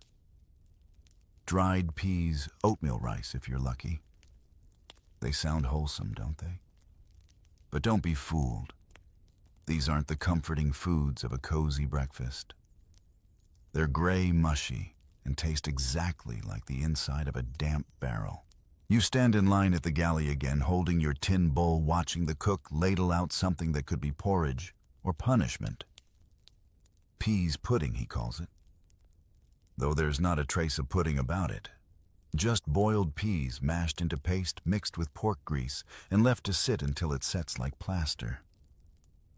The consistency is somewhere between wet clay and regret. Still, compared to salt beef, it's edible. Sort of. The first spoonful is bland, the second makes you question your life choices, and the third reminds you you're too tired to care. Hunger at sea is its own seasoning. Then comes oatmeal, the ship's version of comfort food gone feral. The cook boils it in salted water, stirring with a wooden spoon older than civilization. Sometimes he throws in dried fruit if the captain's in a generous mood, but that's rare. More often it's just oats and air. You eat it half warm with the ship rolling beneath your feet, pretending it's porridge from home. If you close your eyes, you can almost fool yourself. Almost. When peas and oats run low, rice takes their place. In tropical voyages, the Portuguese and Dutch preferred rice. It lasted longer and took less space. But it had one fatal flaw: weevils loved it more than people did. You'd pour your portion out and watch it twitch. The trick, veterans said, was to boil it fast, and not think too much. By the time it hit your bowl, the rice was extra rich. Sailors joked that the ship had two cooks, the man with the pot and the insects who pre-seasoned everything. Humor was survival. Without it, you'd go mad from monotony. Imagine eating the same dish every day for 9 months, each bite tasting of salt and metal with a texture like overcooked glue. You'd laugh too, or starve of misery before hunger. And yet, for all the jokes, these rations mattered. Peas and oats were the only real source of plant protein on board. Without them, men would waste away even faster. In fact, some ships carried sacks labeled "for health," as if the food itself needed reminding of its purpose. Every so often, a ship's purser might try to mix things up. Add a pinch of spice, if any remained, or mix the peas with leftover bacon fat. The result was something they called slumgullion, a kind of stew that defied description. It wasn't good, but it was different, and that was enough to make it feel like a holiday meal.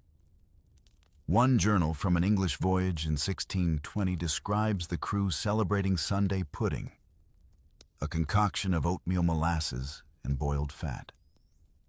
They sang hymns while eating it, partly out of faith, partly out of disbelief that anyone had the courage to call it dessert. But small rituals like that kept morale alive. The body can survive on peas. The mind needs pretense. And here's the oddest truth of all. Some sailors got used to it. They missed it when they came home. Their stomachs rebelled against fresh vegetables, their taste buds confused by flavor. It is like being colorblind and suddenly seeing red again. It hurts before it heals. Still, nothing fixes your perspective like deprivation. After months at sea, even the faint sweetness of an onion feels luxurious. The crunch of fresh bread divine. The ocean strips everything away until the simplest meal becomes sacred. Have you ever eaten something so bland it made you angry? Now imagine doing that every day for a year while hauling ropes in freezing wind. That's the diet of empire, sustaining, soul-crushing, strangely holy in its endurance. When future historians read the explorers' journals, they marveled at the discoveries, the bravery, the distance covered. But hidden between those grand entries are quiet lines that reveal the truth. 8-hour peas. They were hard, or the pudding made us sick, yet we ate it all. That's what heroism really looked like, chewing another spoonful and pretending it mattered. So you swallow the last of your gray peas, scrape the bowl, and look up at the horizon. Tomorrow's meal will be the same, the day after too. But you'll still show up to the galley bowl in hand because that's what sailors do. They eat what's given, laugh at the misery, and call it living.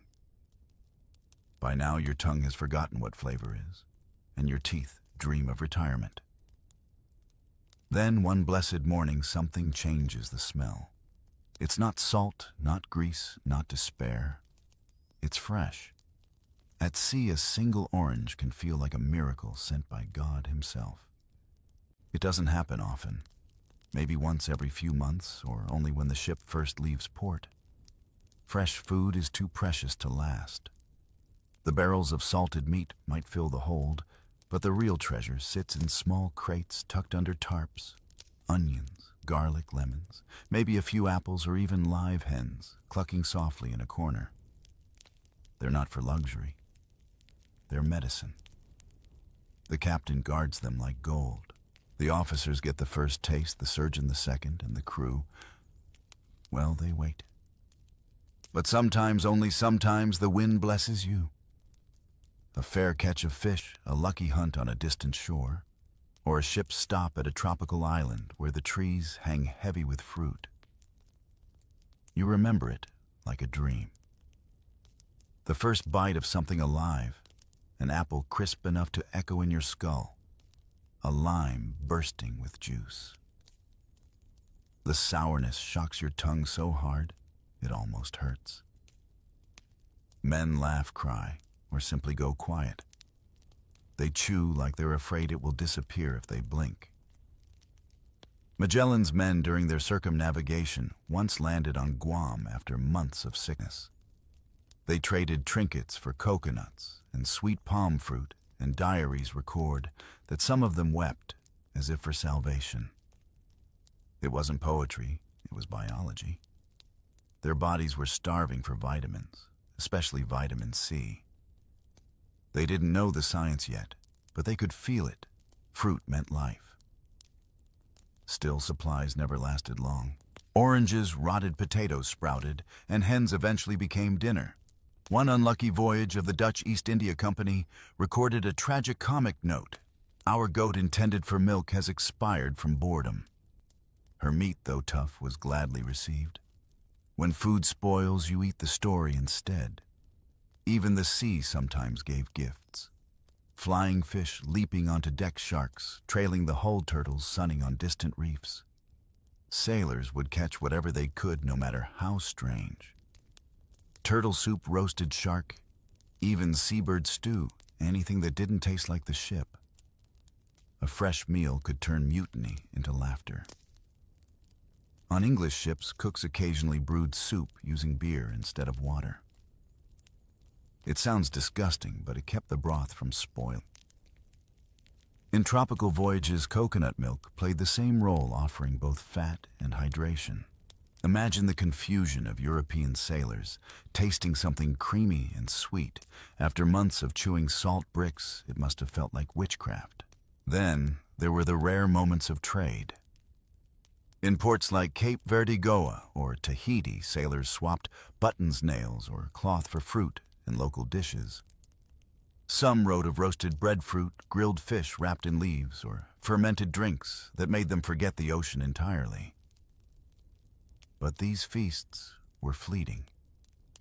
Within days, they'd return to the same ration barrels, and the same gray world would resume. Yet those moments mattered. They reminded men what fresh meant. In journals, you can trace their gratitude. A lemon cured the fever of two, one surgeon wrote. It is God's own fruit.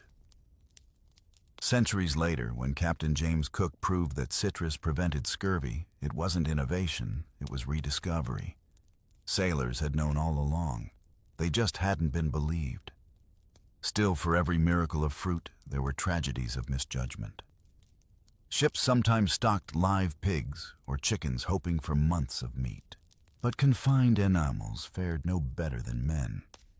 They sickened, starved, or broke loose in storms. The result was chaos. Chickens nesting in gunpowder stores, goats eating rope pigs, screaming at thunder. The sea doesn't do domestication. Even when food was plentiful, fairness wasn't. Officers dined on roasted fowl while the crew gnawed on moldy biscuits. Jealousy simmered quietly. It only took one wrong glance for a mutiny rumor to start. Hunger doesn't just empty bellies, it erodes hierarchy. So when fresh food appeared, men shared it carefully, almost reverently. A single orange divided 8 ways, a slice of pineapple passed hand to hand. Some sailors even wrote their names into the peel, saving it as a relic. They weren't just eating. They were remembering. There's something deeply human in that, a reminder that even in the grimmest circumstances, flavor equals hope. It's why prisoners dream of soup, soldiers of bread, and sailors of fruit. Because the first taste of sweetness, after months of salt, isn't just pleasure. It's proof you're still alive. And when the last apple core hits the waves and the barrels of salted misery take over again, you don't despair. You close your eyes, lick the memory of sweetness from your fingers, and tell yourself you'll taste land again someday. You have to believe that. Without hope, even the best-fed man starves. If the food didn't kill you, the water might, and so the sailors learned to drink their courage. You'd think the ocean would make thirst impossible. After all, you're surrounded by water. But salt water only deepens the agony, and a man who drinks it once rarely makes that mistake again. The sea teases with abundance and delivers none. So the sailors turned to what did last, beer, wine, and eventually rum. Fresh water was stored in great wooden casks, sealed tight, stacked low in the hold. But wood breathes and warmth breeds rot. Within a few weeks, the water turned. It went from clean to cloudy, from cloudy to green, and finally to something that smelled like wet canvas and despair. Sailors strained it through cloth, hoping to catch the slime. It didn't help. The taste lingered metallic and stale like the inside of a dying barrel. To make it bearable, they mixed it with alcohol. In the 1500s, it was beer weak, flat, and soupy, but safer than water. English sailors got a daily ration of about a gallon, enough to keep them cheerful and compliant. Better drunk than mutinous, as one admiral famously said. And he wasn't wrong. The Spanish and Portuguese preferred wine, lighter but equally effective. It dulled fear, softened monotony, and kept disease at bay, or so they believed. When supplies ran low, they rationed it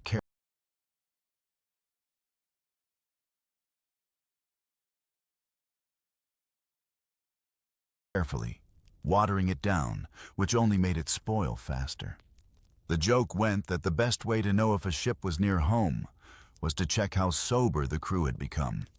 Then came rum, the sailor's eternal friend and enemy. It started with sugar colonies in the Caribbean, where leftover molasses was distilled into cheap spirits. British captains realized quickly that rum was easier to store than beer, lighter than wine, and much better at keeping morale afloat. Soon, every ship carried barrels of the stuff. Thus began the daily ritual known as the tot half, a pint of rum per man every day, rain or shine. Imagine the scene: the sun blazing, the ship creaking, men lining up with their tin mugs, waiting for their share of amber fire. They'd mix it with water and call it grog, named after Admiral Edward Vernon, who wore a grogram cloak and ordered the dilution in 1740. He thought it would reduce drunkenness. It didn't. It just spread it out.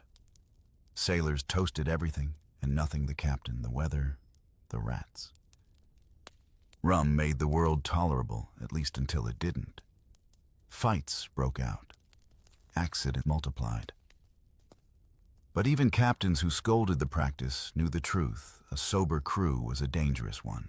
Alcohol numbed, the hunger softened the fear, and blurred the edges of endless days. Some crews took it further.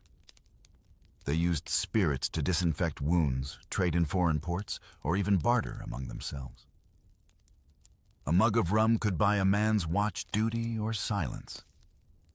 In that sense, rum wasn't just drink, it was currency. But dependence came with a cost. Alcoholism spread quietly through the decks. Men aged faster, lost teeth, and stumbled through storms half drunk. The surgeon might warn them that their livers were failing, but sailors weren't philosophers. As one said, better to die of rum than boredom. Still, the real killer wasn't rum, it was the absence of anything else. Without citrus or fresh vegetables, scurvy stalked the decks, rotting gums and loosening teeth. The only real cure was the one most ships couldn't afford to carry: lemons, limes, and oranges. Some captains experimented with vinegar, sauerkraut, even seawater in desperation. Nothing worked. So the men drank. And in a strange way, the drinking held meaning. The sea takes everything: warmth, color, privacy, but rum gives back an illusion of control. A man with a cup feels human again, however briefly. It's not about getting drunk. It's about remembering you exist. On some nights, after a rare good catch or a successful repair, the captain might double the ration. The crew would cheer, the lanterns would burn brighter, and for a few hours the ship would feel almost alive. Songs would rise over the water, songs of home, of women, of storms survived. Out there in the middle of nowhere, those moments were the closest thing to civilization. And when morning came with its hangovers and headaches, life went on.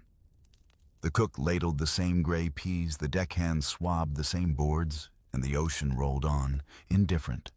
But somewhere in that repetition, the men found a rhythm, a pattern of small pleasures that made the endless voyage bearable. You can almost picture it: a sailor leaning on the rail, cup in hand, watching the sun sink into the horizon, the sea turning gold. He raises his mug and mutters something only the waves can hear: a toast. Not to empire or God, but to endurance.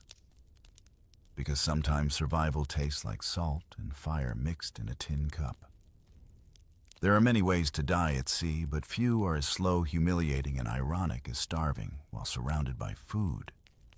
You've probably heard the word scurvy thrown around, usually as a pirate cliché, ye scurvy dog. But for centuries, it wasn't a joke. It was the most feared ghost on a ship, a disease that didn't strike fast like cannonballs or storms. It crept in quietly, hidden in the gums, waiting in the blood. At first it's subtle. You feel tired, a little dizzy. Your legs ache, your appetite fades. Nothing alarming until you notice your gums bleeding when you bite the hardtack. Then the bruises start, purple blotches on your skin, tender to the touch. Your old wounds reopen for no reason. Your teeth loosen, your breath turns sour, and one morning you realize you can't stand without pain. The men whisper it like a curse. Scurvy. Everyone knows the signs, but no one knows the cure, at least not yet. Some say it's caused by bad air, others by laziness or moral weakness. A few old-timers mutter that fresh fruit helps, but fruit doesn't last longer than a sermon at sea. So the sickness spreads. Picture a crew of 200 dwindling to half-strength within months. Diaries from Magellan's voyage describe men dying daily, their flesh rotting from their bones while still alive. They tried everything, drinking seawater, eating rats, even chewing on leather. Nothing worked. Out of 270 men who set sail, only 18 made it home. The tragedy wasn't just death, it was ignorance. The cure had been known lost, rediscovered, and ignored for centuries. In the 16th century, explorers noticed that indigenous peoples in Canada treated similar symptoms with pine needles, rich in vitamin C. The French captain, Jacques Cartier, even credited it with saving his men. But Europe, as usual, dismissed anything that didn't come with Latin credentials. By the 1700s, the British Navy was losing more sailors to scurvy than to war. You can almost imagine the absurdity: fleets, armed with cannons and prayers, defeated by an orange. Captain James Lancaster, in 1601, was among the first to test citrus. On long voyages, his crew thrived, while others wasted away. The results were ignored for over a century. Bureaucracy moves slower than disease.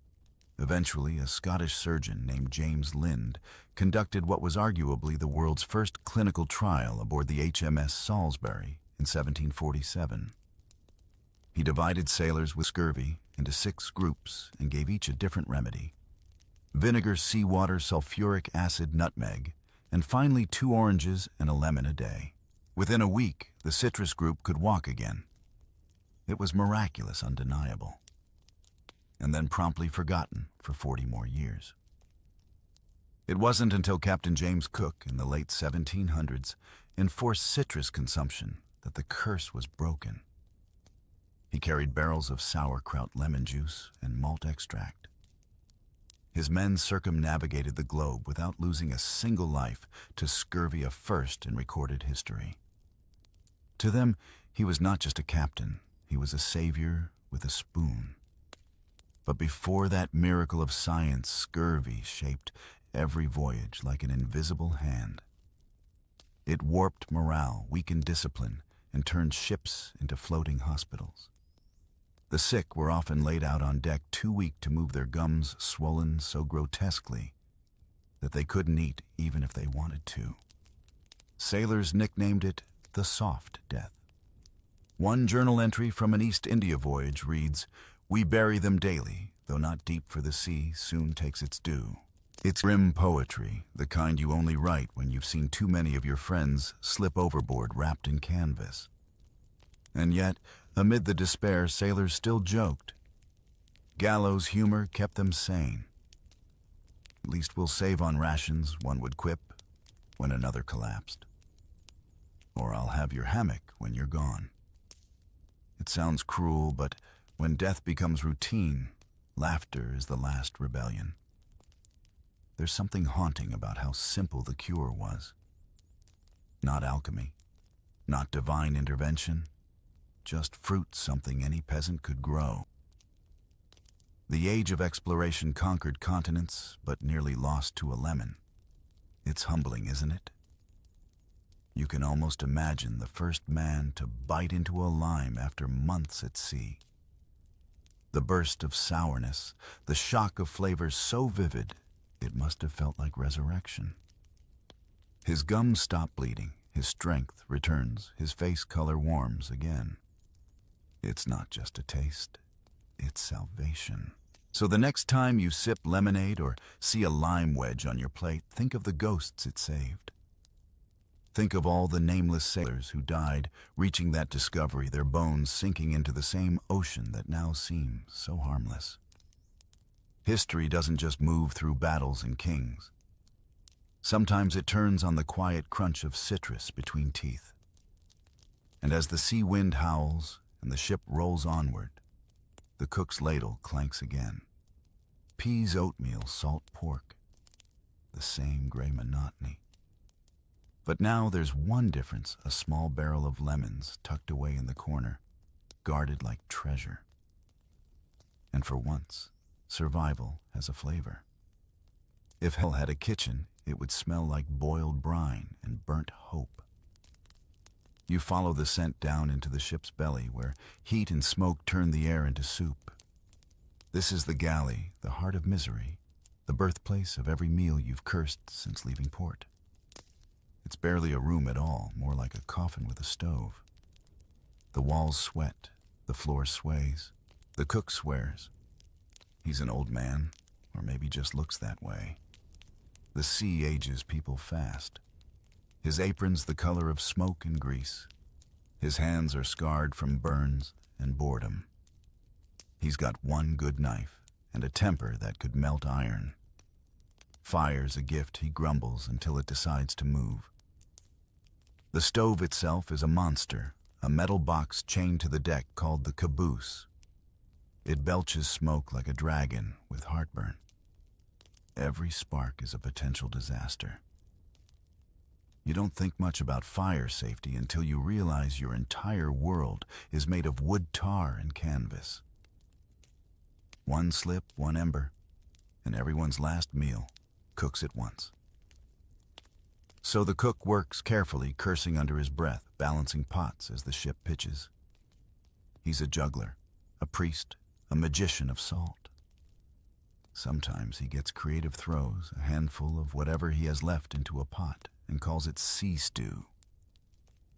The ingredients. Guessing is half the fun. The other half is hoping it's not what you think. When the sea's calm, the galley smells like burnt onions and boiled pork. When it's rough, it smells like smoke, sweat, and fear. The cook ties himself to the stove with a rope so he doesn't fall into his own cauldron. You watch him work, ladling from one pot to another, shouting at anyone who complains. Don't like it, he says. Cook your own damn ocean. Still, he's the most important man on board, after the captain. Food makes or breaks morale, and the cook holds that power in his blistered hands. On long voyages, the crew both hates and worships him. They blame him for every bad meal, but guard him like treasure during storms. A hungry crew is dangerous. A fed crew, even on slop, stays human. Some cooks become legends. There's talk of one on a Dutch East India ship who baked birthday biscuits out of leftover flour, turning a month of starvation into one night of laughter. Another supposedly roasted a rat, seasoned it, and convinced his captain it was pigeon. No one knew the truth until it was gone, and by then no one cared. When supplies run low, the cook improvises like a desperate artist. He reuses brine water 3 times, adds extra salt to hide the sour, and mixes oatmeal with pork grease to create something resembling stew. If it's hot, it's food, he says. And that's gospel enough. Sometimes in storms, meals stop altogether. The galley floods, fires die, and the men go days on raw biscuit and rainwater. Then when calm returns, the cook serves a feast, a pot of everything left boiled into a sludge that sticks to the ribs and the soul. They call it hell broth. They eat in silence, grateful and disgusted at once. The galley is more than a kitchen, it's confession. Men linger there to steal warmth, to hear gossip, to complain about everything. The cook listens without caring, half deaf from years of roaring fires. He knows all their sins. He just doesn't report them, because a good cook knows when to keep a man's secrets and when to feed him extra just for surviving another day. You might laugh, but some explorers measured their success by how long their cook stayed sane. Magellan lost 3 on his voyage 2 to scurvy, 1 to suicide. Captain Bligh of the Bounty was said to have a cook of such rage that even the sea fears him. That rage, though, was often all that stood between order and chaos. There's a moment each evening when the cook lifts his pot lid and breathes in his creation. He doesn't smile, but he softens. For all the misery, this is the one job where he still controls something, the fire, the flavor, the illusion that life continues. It's strange comfort, but it's something. Up on deck, men take their bowls, nod to him, and shuffle away. No one thanks him, not really. But when the soup's hot, when the salt doesn't burn too much, when the ship holds steady long enough for everyone to eat together, there's peace. For a few minutes, the ocean isn't so cruel. You can almost hear the spoon against the bowl, the murmurs, the sighs. The cook wipes his hands, leans against the wall, and listens. The galley's heat hums like a heartbeat, steady, familiar. He knows tomorrow he'll do it all again, swear, sweat, survive. The sea will keep taking, and he'll keep boiling it back into something that passes for comfort. Because out here, food isn't love or art. It's resistance. Every spoonful is a quiet refusal to die. What keeps a man sane when every sunrise tastes the same routine? It's the secret ingredient nobody writes songs about. In the age of sail, life wasn't measured in miles or maps, it was measured in meals. Breakfast, lunch, and supper weren't just about hunger. They were how sailors told time. The ocean had no clocks, only stomachs that rumbled on schedule. You wake before dawn to the sound of the bosun's whistle and the groan of ropes. The air smells of brine and boiled oats. Breakfast is simple hardtack, maybe a spoon of oatmeal if the cook feels merciful. You eat fast, leaning against the railing, watching the horizon smear into pale gold. Some men dip their biscuit in beer, others soak it in seawater and call it flavor. Then comes work hauling sails, scrubbing decks, patching ropes. It's relentless, but so is the hunger. By noon, sweat has turned your shirt to paper, and your hands smell like hemp and salt. Lunch, if you can call it that, is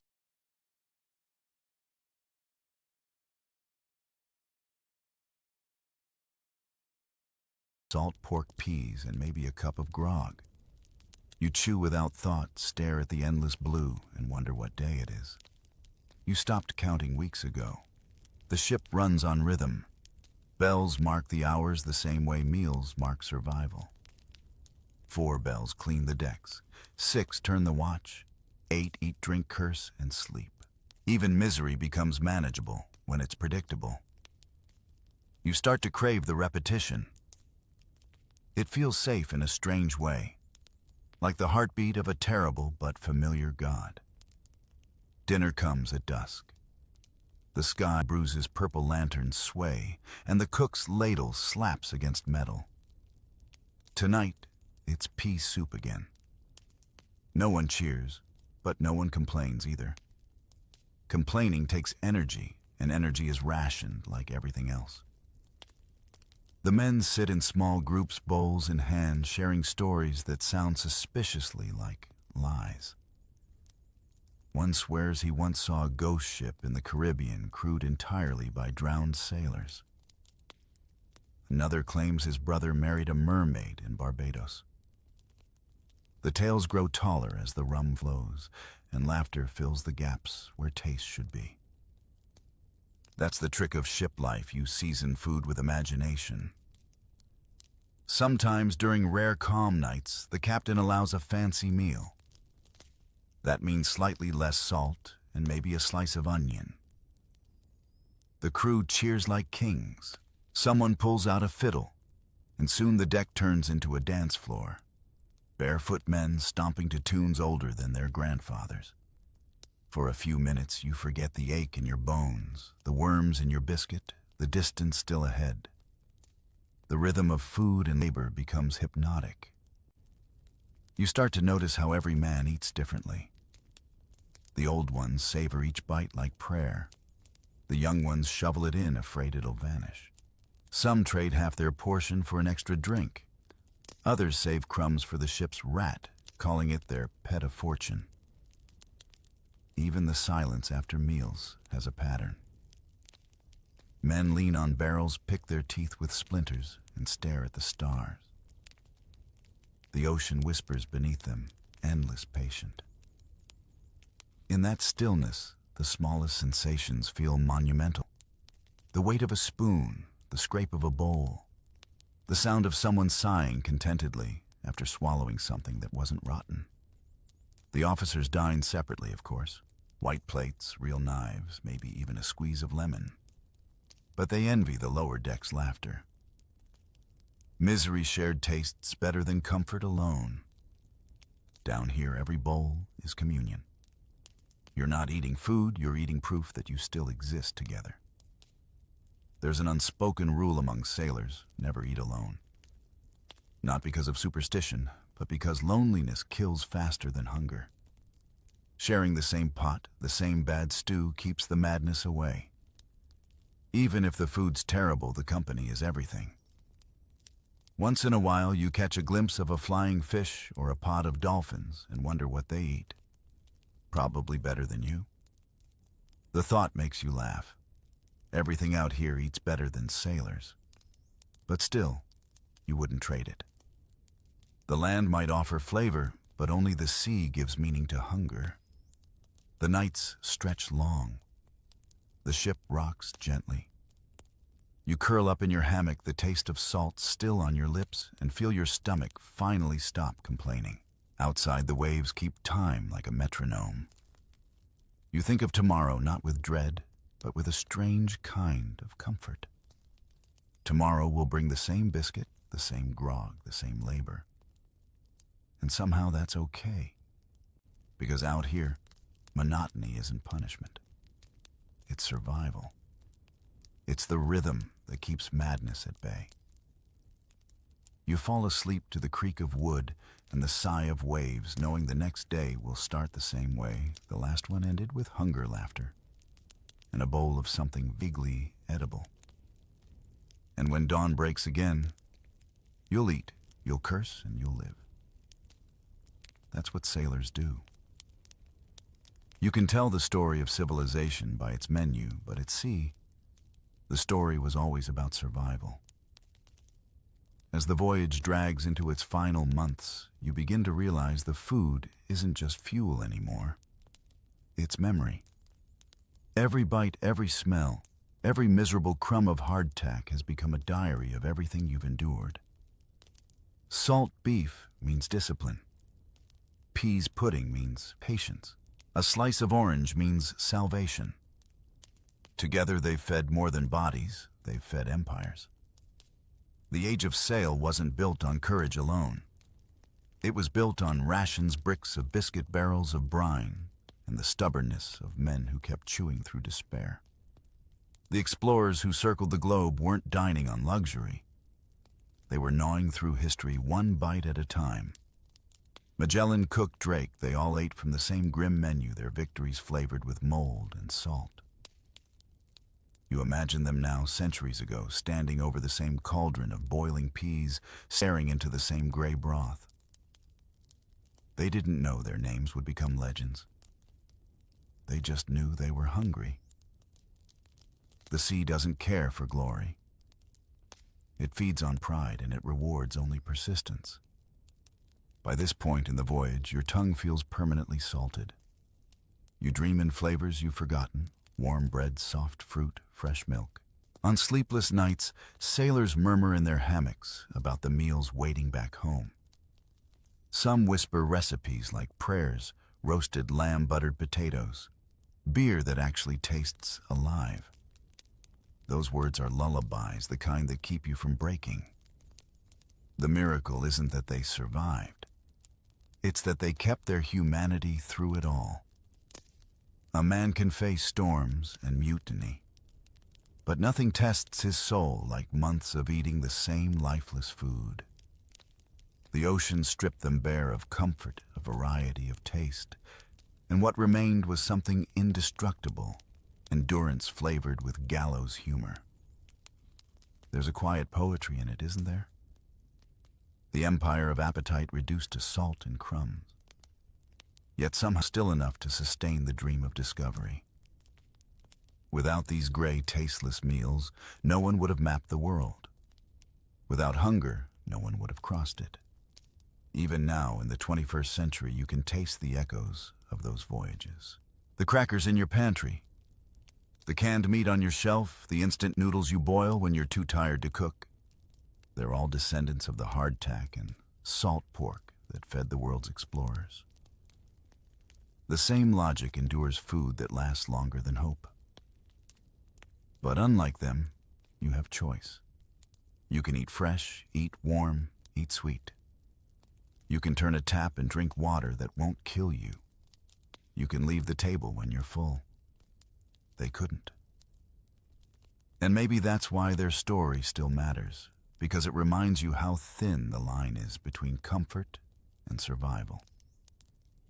You look out at the imaginary sea one last time. The waves are calm now, the ship groaning softly in the dark. The cook's fire burns low. The crew sleeps in hammocks that sway with the tide. Somewhere below, barrels of biscuit and salted meat sit untouched, waiting for the next storm, the next hungry day.